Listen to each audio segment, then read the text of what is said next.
Want to crop a video in CapCut PC? It's super easy, and I'll show you how in just a few steps. First, open your CapCut project and make sure your video is on the timeline. Now select the clip you want to crop. Look at the top left of the timeline. You'll see a few options. Click on Resize, and a pop-up will appear. At the bottom, you'll find different crop ratios.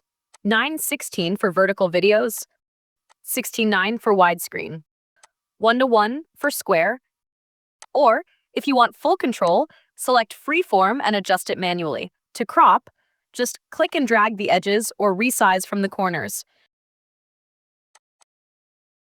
If you need to rotate the video, there's an option for that in the bottom bar too. Once everything looks good, hit confirm in the bottom right. Not happy with the crop? No worries, just click reset to start over. Now, if you see black bars or empty spaces after cropping, you have two options. Resize the video by dragging the corners to fill the screen. Change the project ratio by clicking ratio in the bottom right and picking one that fits, like 1:1. And that's it, your video is cropped and ready to go.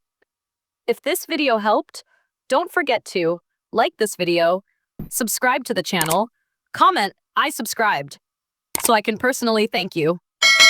Thanks for watching, and I'll see you in the next one.